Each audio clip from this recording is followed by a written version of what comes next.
15장 13절에서 23절까지 교독하겠습니다. 전령이 다윗에게 와서 말하되 이스라엘의 인심이 다 압살롬에게로 돌아갔나이다 한지라. 다윗이 예루살렘에 함께 있는 그의 모든 신하들에게 이르되 일어나 도망하자. 그렇지 아니하면 우리 중 한 사람도 압살롬에게서 피하지 못하리라. 빨리 가자. 두렵건대 그가 우리를 급히 따라와 우리를 해하고 칼날로 성읍을 칠까 하노라.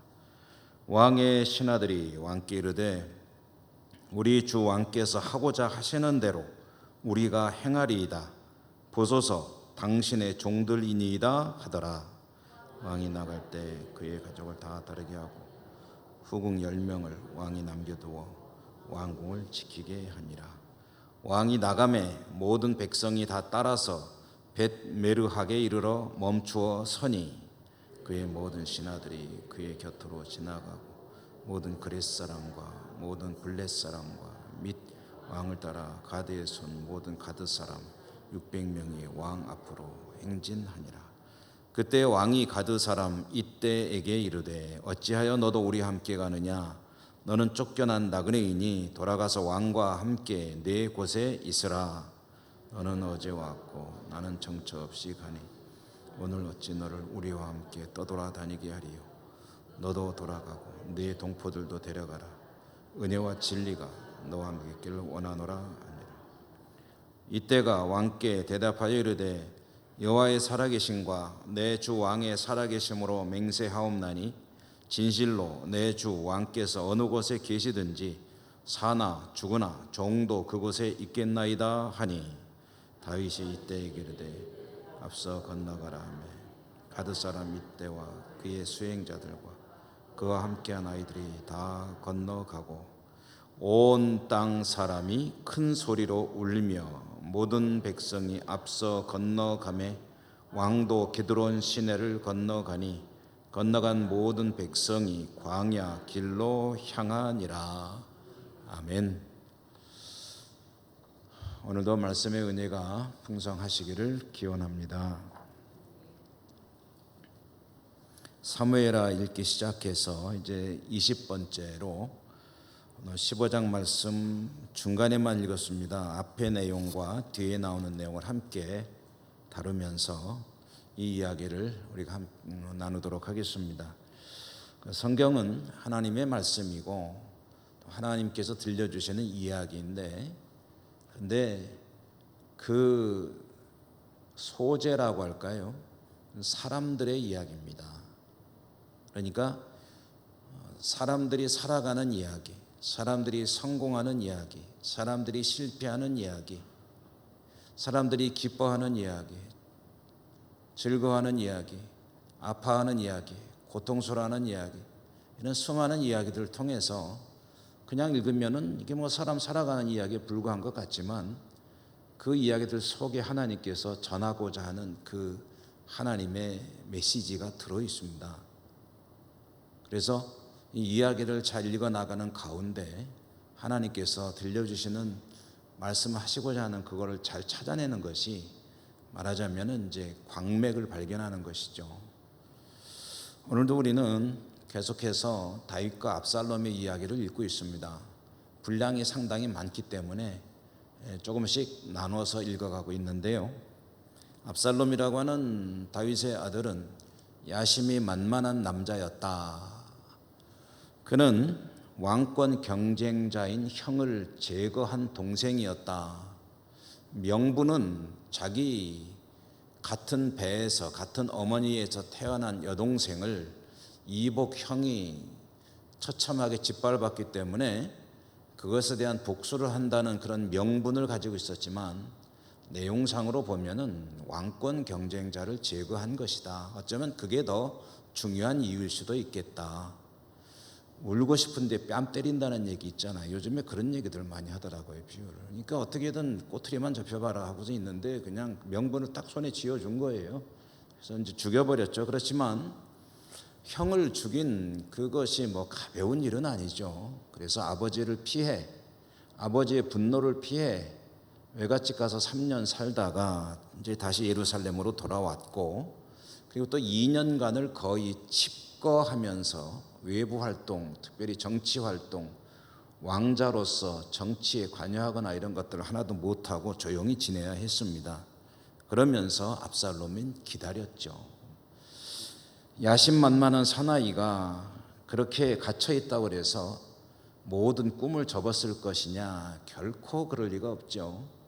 이 압살롬이 기다린 것은 뭘 기다렸냐 하면, 아버지가 이제 자신을 완전히 사면하고 복권해 주어서 자신이 정치적인 입지도 다스리고, 이제는 뭐 형이 죽었으니까 왕의 계성 서열로 보면은 이제 자기가 1등이란 말이죠. 그러니까 공식적으로 자신을 왕세자로 이제 임명해 주기를, 아버지 입장에서도 그렇게 하는 게 좋지 않느냐 하는 그런 속셈을 가지고 기다렸는데, 그런데 아버지는 2년이나 기다렸는데 아무런 그런 기별이 없는 거예요. 어떤 조짐도 없습니다. 기다리다 못해서 압살롬이 꾀를 내가지고 요압을 통해서 아버지에게 만날 수 있도록, 아버지와 만날 수 있도록 자리를 주선해 달라 해가지고 이제 요압이 주선을 해서 5년 만에 부자간의 얼굴을 맞대게 됐습니다. 그런데 5년 만에 만난 아버지의 얼굴은 여전히 차갑기가 짝이 없었다. 압살롬이 이 아버지를 만나려고 한 것은, 그것은 자기 나름대로 이제 생각한 바가 있었기 때문입니다. 아버지로부터 내가 정식으로 후계자로 인정을 받고 세자로 말하자면 책봉을 받는 거죠. 그리고서 왕이 될 때를 기다려도 될 것이냐, 아니면은 그런 기대는 이제 접어야 되는 거냐, 그걸 혼자 궁리해봐야 아무 소용없죠. 아버지 마음을 알아야 되니까. 그래서 아버지 다윗의 마음을 이제 확인하기 위해서 요압에게 그런 청을 했던 것이고, 요압의 주선으로 아버지를 만났지만 압살롬이 가지고 있던 요만한 기대는 완전히 이제 버릴 수밖에 없게 되었다. 압살롬은 뭔가 결단을 하지 않으면 안 될 상황이 됐습니다. 자기의 꿈을 위해서 어떤 행동을 하든지, 아니면 아예 포기를 하고 조용히 지낼 것인지 그걸 결정을 해야 되는데, 그러니까 압살롬은 굉장히 좀 초조하죠. 왜냐하면 세월은 계속 흘러가고 있고 아버지는 늙어가고 있는데, 그런데 아버지 마음이 자신에게 있지 않다면 그럼 누구에게 있을까 하고 가만히 보니까, 여러분 그 성경에 명확하게 나와 있지는 않지만 성경이 슬쩍 암시하는 것들을 통해서 추정해 볼 수 있는 게 뭐가 있냐면, 다윗의 마음은 솔로몬에게 가 있습니다.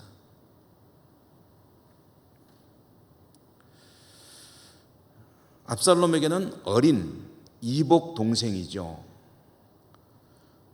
솔로몬은 다윗이 밧세바와의 사이에서 얻은 두 번째 아들 아닙니까? 첫 번째 아들은 죽었잖아요.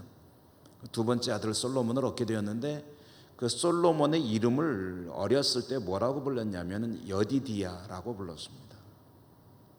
이 여디디야라는 말의 이 이름의 뜻이 뭐냐면은 하나님이 사랑하신다, 이 아이를 사랑하신다, 하나님이 사랑하시는 아이다라고 다윗이 이름을 지었다면, 그렇다면은 이제 바보가 아니면은 짐작할 수 있는 거죠. 아버지의 마음이 이 아이한테 가 있구나. 그렇다고 해서 솔로몬을 뭐 자신의 후계자라고 명확하게 선포한 것은 아니지만, 그러나 이 솔로몬에 대한 아버지의 애정이 깊구나 하는 것을 느끼고 있는 거예요. 그러니까 어리다고 무시할 수가 없습니다. 아버지가 몇 년만 더 버티다가 아이를 이제 어느 정도 장성한 다음에 내 후계자다 하고 선포해버리면 자기는 아무것도 아니거든요. 이런저런 여러 가지 복잡한 사정 속에서 야심만만한 젊은 그런 왕자 압살롬은 모종의 결단을 하게 되었다 하는 얘기입니다. 그게 이제 우리가 지난 수요일 읽었던 마지막 대목이었고요. 지난 수요일에도 잠시 말씀드렸지만, 오늘 우리가 읽은 15장의 1절은 어떻게 시작되냐면 그 후에로 시작이 돼요. 그 후에. 그러니까 압살롬이 아버지의 의중을 확인하고 이제는 아버지한테는 내가 더 이상 기대할 게 없구나 라는 것을 깨달은 그 후에 그가 한 행동이 뭐냐 하고 보니까 자기를 위하여 병거와 말들을 준비했다. 병사들을 모았다 라는 그런 이야기입니다. 이것은 압살롬이 군대를 조직했다는 이야기입니다. 물론 아버지가 계시기 때문에 뭐 큰 군대를 조직할 수는 없습니다. 그러나 자기의 호위병들을 모집한다는 그런 명분을 내세워 가지고 수십 명에 불과하지만 자기 사병, 사적으로 움직일 수 있는 군대를 조직을 했고요. 그리고 이렇게 작게나마 군대를 조직한 이후에 압살롬이 착수한 그 다음 작업이 뭐냐 하면은요, 백성들이 민심을 얻는 것이었습니다. 여러분, 한 나라의 지배자가, 통치자가, 군주가, 옛날 같으면 군주고 요즘 같으면 뭐 대통령이나 이런 한 나라의 권력자가 되기 위해서, 최고 정점에 있는 사람이 되기 위해서 가져야 될 가장 기본적인 조건이 뭐가 있겠습니까? 첫째로는 파워가 있어야죠. 힘이 있어야 됩니다. 요즘 같은 민주주의 사회에서는 군대 이런 것은 아니지만, 그러나 독재국가, 저는 다른 여러 나라도 보면 바로 이제 우리 위에 요즘에 아주 그냥 좀 여러 가지 일을 벌이고 있는, 저쪽만 봐도 그냥 그 군대를 손아귀에 확 쥐고서, 그리고서 그 막강한 힘을 가지고 3대째 나라를 흔들고 있지 않습니까? 힘이 있어야 되고, 그 다음에 두 번째로 뭐가 있어야 되냐면 국민들의 지지가 있어야 됩니다. 이 두 가지가 있어야 통치자로서, 주권자로서, 군주로서 자격을 가졌다고 할 수가 있습니다. 천하에 아무리 강력한 힘을 가진 통치자라고 하더라도 국민들의 지지를 잃게 되면은 오래 못 갑니다. 정당성이 없는 거죠. 그러니까 군대를 가지고 있는 것은 힘이라고 한다면, 국민들의 지지를 얻는 것은 정의라고 할 수 있습니다. 정의롭고 힘이 있어야 된다. 이 두 가지가 같이 있어야 됩니다. 힘은 있는데 정의롭지 못하다고 할 때 이 힘을 뭐라고 그러냐면 우리 폭력이라고 합니다. 폭력. 그다음에 정의롭긴 한데 힘이 없으면 이것은 무기력이죠. 무기력. 생각은 옳은데 근데 아무런 그것을, 자기 생각을 실천할 수 있는 힘이 없다. 그러면 이상주의자가 되는 거죠. 힘이, 정의를 잃었을 때 폭력이고, 정의가 힘이 없을 때 무기력이라고 하는데, 이것은 이제 그 파스칼이라고 한 사람이 한 말입니다. 이게 정치에 그대로 적용을 해가지고 한 나라의 통치자에게도 그대로 적용을 할 수가 있어요. 그러니까 압살롬은 이제 어느 정도 자신의, 비록 아직은 미미하지만 사병을 조직을 할 수 있었고요. 그 다음에 국민의 지지를 얻기 위해서 준비를 하게 됩니다. 국민들의 마음을 얻기 위해서. 그럼 그가 구체적으로 한 일이 뭐냐 하면은, 이제 앞부분은 오늘 우리가 건너뛰었는데 다 읽으면 너무 길기 때문에 어떤 일을 했냐면, 압살롬은 성문에서 왕에게 재판을 받으러 오는 사람들을 중간에 인터셉트하는 겁니다. 가로채기. 그래서 그 사람들에게, 이 재판받으러 오는 사람들은 좀 억울한 사정들이 있는 사람들이거든요. 그 사람들에게 아주 의롭고 따뜻한 마음으로 다가가는 거예요. 여러분, 어떤 의도를 가지고, 특별히 이 코로나 바이러스 유행하면서 이제 신천지라고 하는 집단이 아주 그 실체가 우리 국민들 사이에 아주 여실히 드러났잖아요. 근데 신천지가 포교하는 가장 강력한 수단이 뭐냐면은, 대상자에게 정말 꼭 필요한 것들을 가지고 접근하는 거잖아요. 이보다 더 친절하고 더 좋은 사람들이 없을 만큼 아주 치밀한 계획을 짜가지고 포위를 하고 이제 접근을 해서 그 사람을 옴짝달싹 못하게 묶어놓는, 그것이 이제 포교 전략인데, 이제 압살롬의 방식이 이제 그런 겁니다. 성경에서 성문 하면은 성문이 뭐냐면은 거기가 이제 재판정이거든요. 재판이 성문에서 열리는데 그 왕에게 재판을 받으러 오는 사람들이 있을 경우에 그 억울한 사정이 있는 백성을 중간에 접근해 가지고 대화를 시작하는 거예요. 그런데 전부 다 하는 게 아니고 주로 성경에 보니까 주로 그중에 타겟들이 있는데 어떤 사람이냐면 이스라엘 사람들, 이스라엘 출신. 여러분 이스라엘이 넓은 의미로 보면은 전체 이스라엘로 말하지만 좁은 의미로 보면은 남과 북 할 때 북쪽이 이스라엘이고 남쪽이 유다거든요. 지금은 좁은 의미 이스라엘입니다. 그러니까 북쪽 출신들, 북쪽 출신 이스라엘 출신들이 주 타겟인데 이 사람들이 재판받기 위해서 오다가 이제 압살롬이 알아보는 거예요. 아, 어디서 왔냐고. 그러면 나 저기 단 지파네 출신이다. 뭐 그러면 이제 멀리서 온 거거든요. 그러면 나 좀 잠깐 보자고. 그러면서 하는 말이 뭐냐면은 당신이 참 억울한 사정이 있고 먼 데서 왕에게 재판을 받으려고 온 모양인데 이거 참 어떡하지, 안타깝네. 내가 속이 타네, 속이 상하네. 그러면서 우리 그 임금님이 말이에요, 북쪽 사람들을 위해서는 신경 써서 재판을 안 해요. 재판정을 열질 않아요. 이렇게 말을 지어내는 거예요. 말하자면 일종의 지방색을 자극하는 겁니다. 남쪽 사람들을 위해서는 임금이 상당히 힘을 쓰는데 북쪽 사람들을 위해서는 별로 신경을 안 써요. 당신 들어가 봤자 아무 소용없어요. 재판 한번 받으려면 얼마나 기다려야 될지 몰라요. 그래가면서 일단은 이 사람에게 좌절을 하게 만든 다음에 그런데 내가 문제를 해결해 줄 수 있을지 모르니까 나한테 얘기를 해보라고. 그래가지고 그 사람의 얘기를 듣고 자기가 어떻게든 도와줄 수 있는 건 도와주고 해가면서 그 사람들의 마음을 이제 끌어모으는 거죠. 그래서 성경에 보면은요, 뭐라고 나와 있냐면은 6절 맨 마지막 부분에 보면 압살롬이 이렇게 가지고 이스라엘 사람들의 마음을 훔쳤다고 합니다. 마음을 훔쳤다. 어찌됐든 훔쳤든 슬그머니 가져왔든 뭐 강탈을 했든 백성들은 이제 압살롬이 마음에 드는 거예요.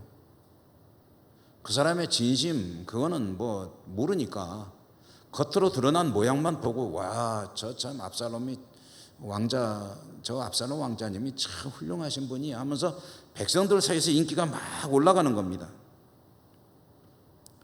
압살롬이 이 일을 몇 년을 했느냐 하고 보니까 성경에 보니까 4년을 했다 그래요. 4년.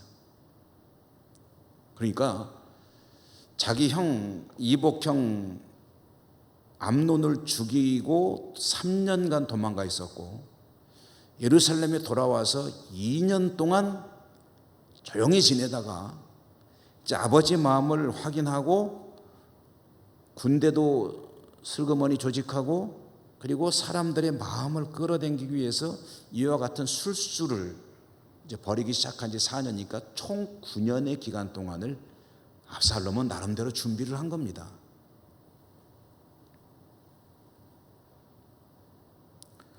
그리고 이제 준비가 다 되었다 생각될 때에 아버지에게 제가 헤브론을 좀 다녀와야 되겠습니다. 무슨 일이 있냐? 헤브론에 제가 하나님께 서원한 게 있는데 가서 제사를 좀 지내고 오겠습니다. 예배 드리겠다는 거죠. 뭐 다윗은 뭐 막을 이유가 없죠. 뭐 그래, 너 좋을 대로 해라.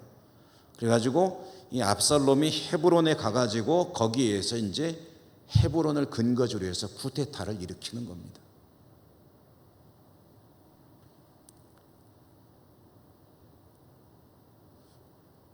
이 헤브론이라는 곳이 상당히 의미가 있는 곳입니다. 헤브론은 어떤 곳이냐 하면은 자기 조상들에게도 상당히 오랫동안 살았던 그런 고향과 같은 곳이기도 하지만 압살롬이 태어난 곳입니다.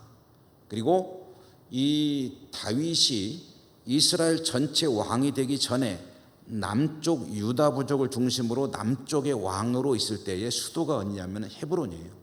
그러니까 헤브론에서 왕이 됐습니다. 그리고 거기서 압살롬도 낳았습니다. 그러다가 전체 이스라엘의 왕이 되니까 헤브론에서 수도를 어디로 옮겼냐면 예루살렘으로 옮겼거든요. 자, 여러분, 이렇게 말씀드리면 헤브론 사람들이 다윗을 좋아할까요? 싫어할까요?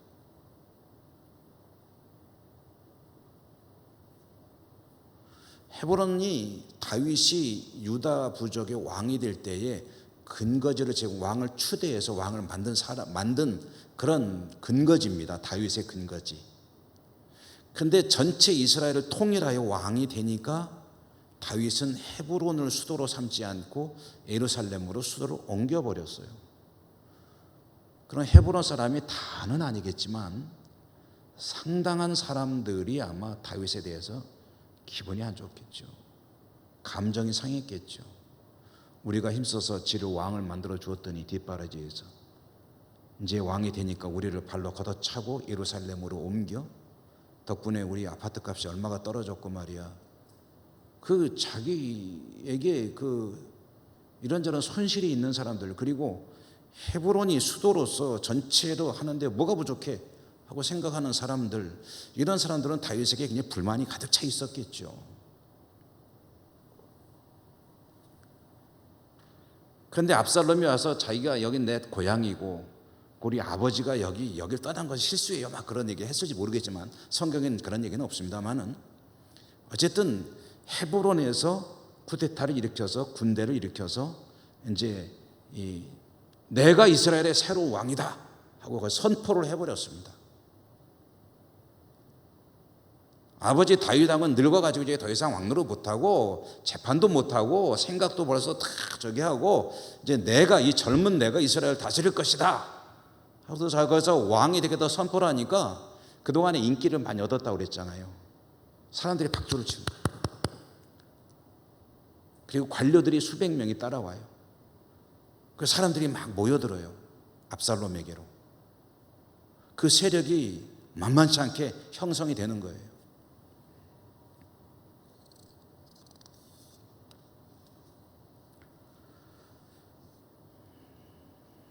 오늘 우리가 이제 좀 말씀을 잘라서 읽었는데, 그 이야기까지가 이제 12절 우리가 읽은 말씀 앞에 나온 얘기고, 오늘 우리가 읽은 말씀은 이제 이렇게 압살롬이 헤브론에서 구테타를 일으켜 선포를 했을 때에 스스로 왕에 즉위한 거죠.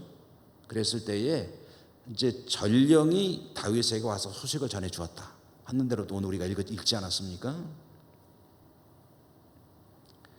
다윗에게 소식이 전해지죠. 왕이시여, 압살롬 왕자가 여차 이렇게 되어 있습니다.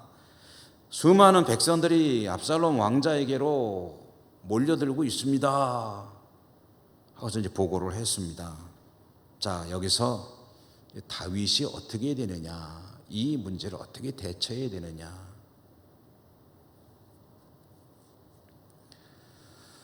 다윗은 압살롬의 이 반역의 소식을 듣자 어떻게 대처를 했냐. 14절에 보면 다윗은 예루살렘 성을 떠나서 도피하기로 결정을 합니다. 그것도 성경을 꼼꼼히 읽어보면 다윗이 상당히 서둘러서 떠나려고 하는 것을 알 수가 있습니다. 신하들에게 뭐라 그러냐면, 여기서 우리가 우물쭈물 하다가는 압살롬에게 다 잡혀 죽을 테니 빨리 떠납시다. 그러면서 신하들을 재촉을 해가지고 막 서둘러가지고 예루살렘 성을 버리고 떠나자고 이제 막 서두르고 재촉을 하는 거예요. 그런데 여러분, 이것은요, 가만히 생각 없이 읽으면 그냥 넘어가겠지만 가만히 생각해 보면 참 이상한 결정입니다. 다윗이 왜 예루살렘 성을 버리고 떠나기로 결정을 했을까? 떠날 이유가 없는데.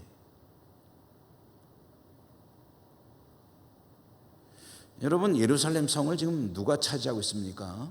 다윗이 차지하고 있습니다. 예루살렘 성은 요새입니다. 뺐을 때도 아주 힘들게 뺏은 땅이에요. 땅 밑으로 파고 들어가가지고 이렇게 해서 겨우 샘을 통해서 올라가가지고 기습해가지고 겨우 이 여부스로부터 예루살렘 성을 뺏었거든요. 그러니까 성에서 문 딱 걸어 잠그고서 지키면은 참 난공불락의 요새가 이 예루살렘 성입니다. 그러니까 설사 압살롬이 쳐들어오더라도 그냥 문 딱 걸어 잠그고 있으면 뭐 그렇게 위험하지 않아요. 밖으로 나가는 게 위험하지 이 안에 있으면 괜찮습니다. 만약에 전투가 벌어진다면 누가 유리하냐? 이 요새를 차지하고 있는 다윗이 유리하죠.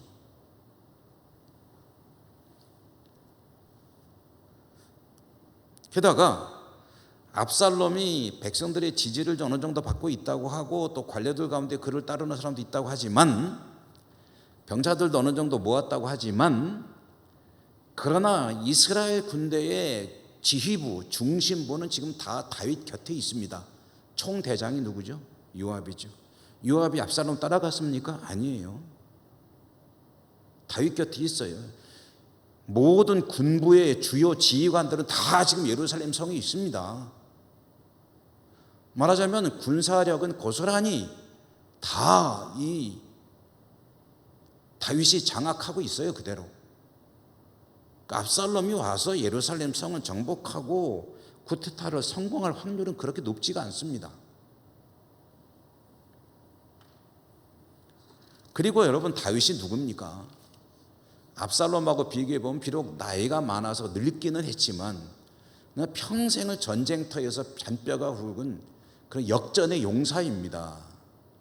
압살롬이 뭡니까? 압살롬은 왕자 출신으로 온실의 화초와 같은 존재예요.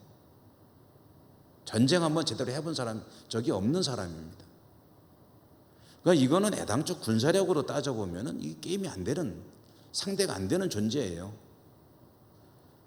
그런데 압살롬 왕자님이 헤브론에서 자기가 왕이라고 선포하고 그리고 쿠데타를 일으켰습니다 라고 하니까 아이고 우리 다 빨리 도망가자. 압살롬 오면 우리는 다 잡혀 죽는다. 우물쭈물하다가 다 죽는다라고 서둘러 가지고 신하들을 독려해서 궁을 버리고 떠나는 이유가 뭐냐는 거죠.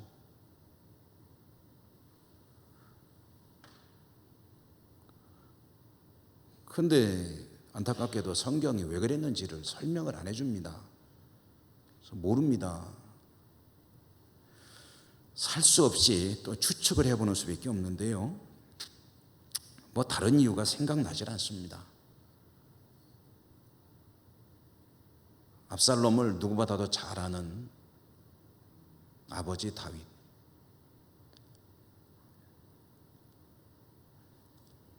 아마 아들과 칼을 서로 겨누면서 싸울 수 없다고 생각해서 그런 싸움을 피하려고 한 것이 아니었겠느냐, 이렇게 이해하는 것밖에, 또 성경을 연구하는 이들도 대개 그렇게 이해를 합니다. 아들은 아버지에게 칼을 겨누고 덤벼들지만 아버지는 아들에게 칼을 들이댈 수 없는 것이다. 그것이 아버지와 아들의 차이다. 아들은 죽기 살기로 아버지를 죽이겠다고 덤벼들지 모르겠으나 아버지는 그런 아들을 향해서 칼을 휘둘러 피를 흘리게 할 수는 없다. 그러므로 우선 이 싸움을 피하고 보자. 이것이 다윗의 속 생각이 아니었겠느냐. 자, 그런데요, 다윗은 그렇게 판단을 했다고 하지만 여기서 우리가 주목할 사람들이 있습니다. 다윗의 신하들입니다. 다윗이 막 그냥 허둥지둥 서둘러 가면서 재촉해 가면서 빨리 피하자고 피신하자고 그러니까 신하들이 뭐라 그러냐면은 왕께서 하고자 하시는 대로 하겠습니다. 우리는 당신의 종입니다. 15절에 보니까. 그러면서 뭐 군말 없이 따라가는 거예요.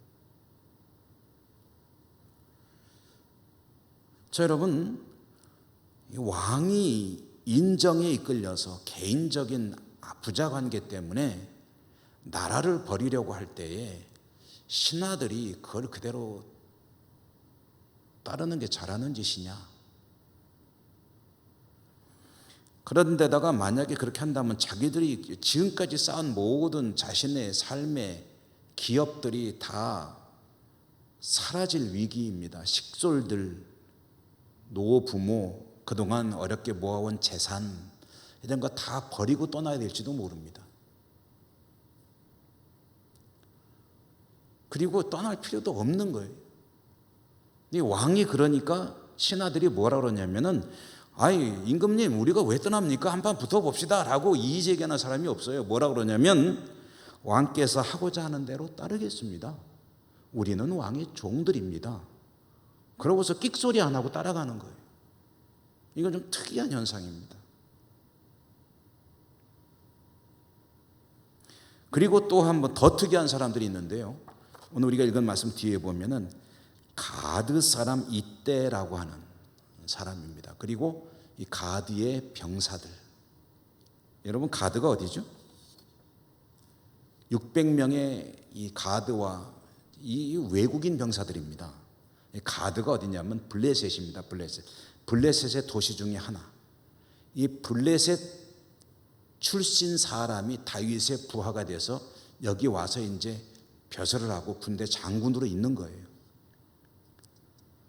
그럼 이 사람들이 정체가 뭐냐? 이스라엘의 숙적이라고 할 수 있는 블레셋 사람이 도대체 어떻게 이 다윗의 부하가 돼가지고 살고 있느냐? 수백 명의 군대도 있느냐? 어찌됐든 이 사람들에게 다윗이 뭐라 그랬냐면 당신들은 여기에서 괜히 있다가 험한 꼴 당할 필요 없으니까 당신들 고향으로 돌아가라. 그러니까 아마 용병 비슷한 게 아니었나 이런 생각이 듭니다. 당신들 고향으로 돌아가라. 당신들 여기 있다 괜히 피 볼 필요 없다. 그랬더니 글쎄 이때라고 하는 사람과 이 블레셋 병사들이 우리는 왕과 함께 죽겠습니다. 왕이 가는 곳에 가서 함께 살고 함께 죽겠습니다. 죽어도 같이 죽고 살아도 같이. 이게 여러분 어디서 많이 들어본 소리죠. 성경에 보면 어디서 그런 얘기가 나오죠? 룻기에 나오죠. 룻기. 어머니가 가시는 곳에 나도 가고 어머니가 죽는 곳에서 나도 죽고 어머니가 사는 곳에 나도 살고. 근데 룻이 이방인이잖아요. 유대인인 어머니를 따라오면서 그렇게 말하잖아요. 이때의 말이 그거랑 똑같아요. 왕께서 가시는 곳에 나도 가고 살아도 같이 살고 죽어도 같이 죽읍시다.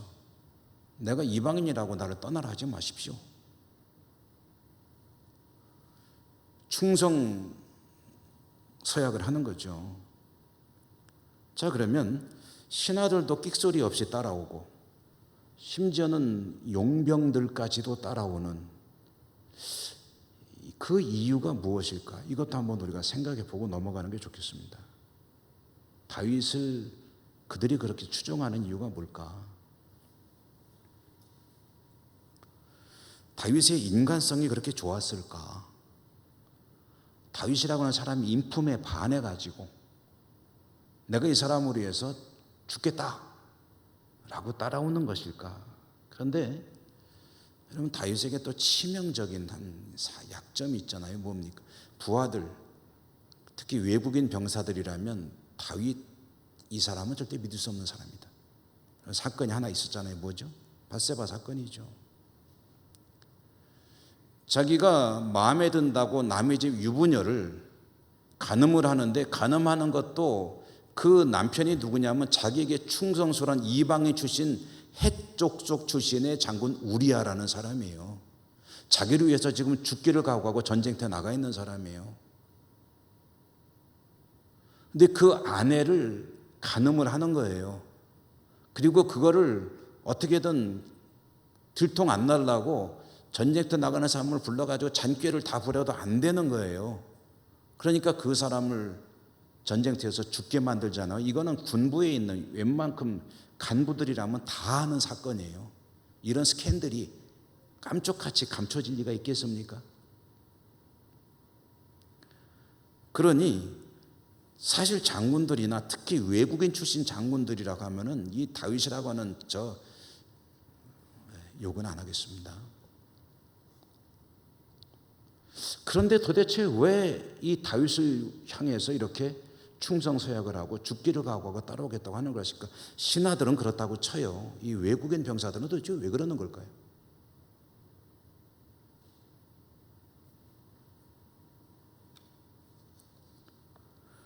이건 역시 잘 모르겠습니다. 룻은 나오미를 왜 따라왔을까? 단지 핏줄이기 때문에 따라왔을까? 그런데 룻이 하는 얘기 보면 어머니의 하나님이 나의 하나님이 되시고 어머니의 백성이 나의 백성이 되고 어머니의 민족이 나의 민족이 되고 그런 얘기 다 포함한 거잖아요. 거기서 가장 중심에 있는 게 어머니의 하나님이 나의 하나님이 되고 룻의 이야기를 만약에 이때가 했다고 한다면 그러면 이 다윗의 인품이나 이런 것들이 그렇게 존경받는 사람이었는지 모르겠지만 그러나 이런 한 번의 이런 아주 비열한 짓은 결코 잊혀질 수가 없는 거거든요. 그렇다면 이들이 바라본 것은 다윗을 바라보면은 별로 그러고 싶지 않지만 그러나 하나님이 돌보시는 이스라엘의 왕이다. 하나님이 세우신 왕이다. 사람 다윗은 별로 마음에 안 들어요. 그러나 하나님이 세우신 이스라엘의 목자 아니냐. 그렇다면 우리가 하나님의 뜻을 거스를 수는 없지 않느냐. 그와 함께 운명을 같이 하는 것이 하나님 앞에 합당한 일이다 라는 것 외에는 이유를 찾을 수가 없습니다.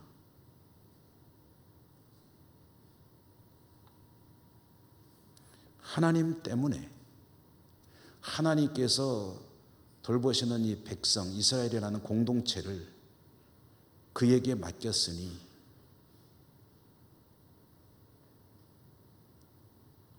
그 사실 다윗도 그거 보여줬잖아요. 사울을 죽일 수 있었지만 하나님이 세우신 왕인데 이스라엘 민족의 목자로 사울을 임금으로 세우셨는데 어찌 내가 이 사람의 생명에 손을 대서 하나님 앞에 죄를 범할꼬 라고 하면서 두 번이나 물러나잖아요.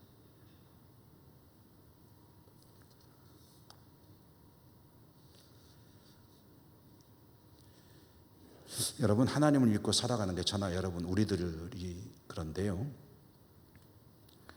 가끔 이제 이런저런 시험이나 어려움이 닥쳐올 때 교회를 떠나거나 신앙을 버리는 사람들이 있습니다. 얼마든지 극복할 수 있고 그렇게 심각한 문제 아닌데 신앙을 아주 쉽게 떠나거나 버리거나 교회를 떠나는 경우 그리고 이제 이런 분들을 보면 제가 좀 안타까운 생각이 들 때가 있어요. 어떤 사람에 대한 그런 어떤 자신의 감정적인 문제들을 처리하지 못해서 힘들어하는 분들 몸된 교회에 몸을 담고 있으면서 성도로 살아가면서 사람과의 관계 속에서 굉장히 힘들어해요. 그걸 해결하지 못해가지고 은혜를 계속 까먹고 앉아있어요. 마음이 강팍해지고 그런 경우를 보면 참 목사로서 안타깝습니다.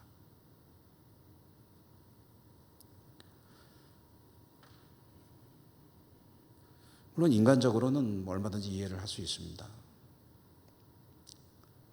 심지어는 이런 경우도 있더라고요. 제가 이제 우리 예천에 이렇게 다니면서 때로는 전도도 좀 하거나 또는 신앙이 없는 분들하고 얘기를 하거나 그러면은 교회에 대해서 굉장히 좀 안 좋게 얘기하는 분들이 가끔 있어요. 근데 이게 보니까 이제 어떤 개인들 간의 감정적인 문제를 가지고 교회를 전체를 놓고 이제 굉장히 안 좋게 인식을 가지고 있더라고요. 여러분, 물론 사람이기 때문에 쉽게 얘기하기는 그렇게 쉬운 이야기는 아니지만 신앙이라는 것은 어떤 관계인가 하는 것에 대해서는 좀 명확하게 이해를 하고 있어야 되지 않겠느냐.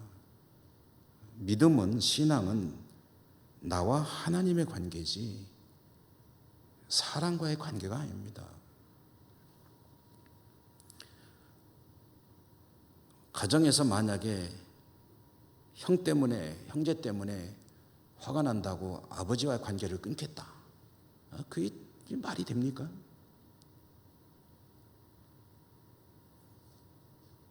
어려울수록 어떤 문제가로 인한 것이든 어려울수록 성도는 하나님께 나와야 되고 하나님을 가까이 되고 피하고 싶은 마음이 있을수록 하나님을 향해 더 나와야 되고 그것이 올바른 믿음이고 복된 믿음이죠.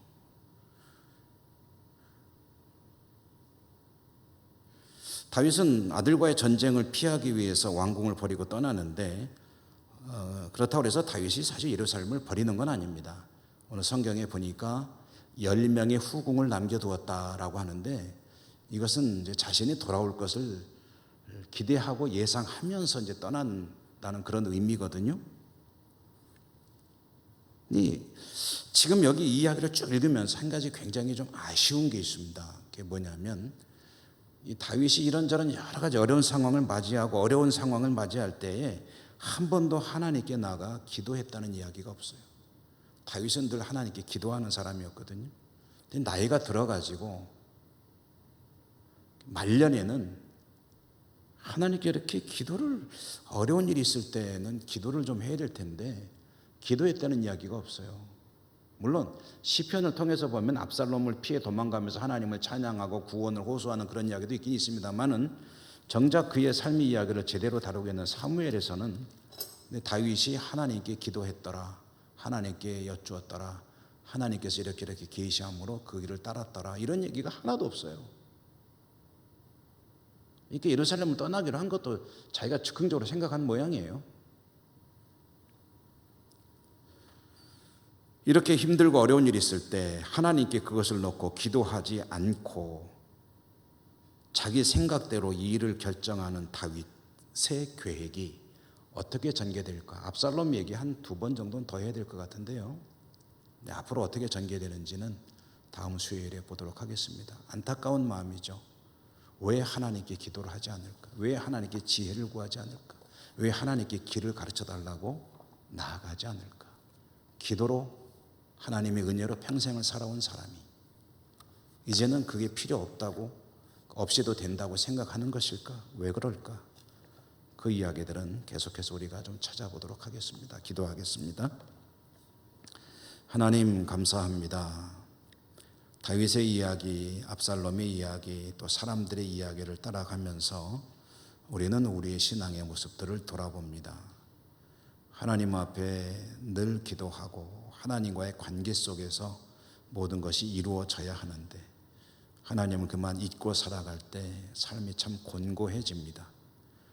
우리의 삶이 오직 하나님과의 관계 속에서 밀접하여 하나님과 늘 동행하는 복된 삶으로 이루어져 갈 수 있도록 저희들의 믿음을 깨우쳐 주시고 은혜로 인도하여 주옵소서. 예수님 이름으로 감사하고 기도드립니다. 아멘.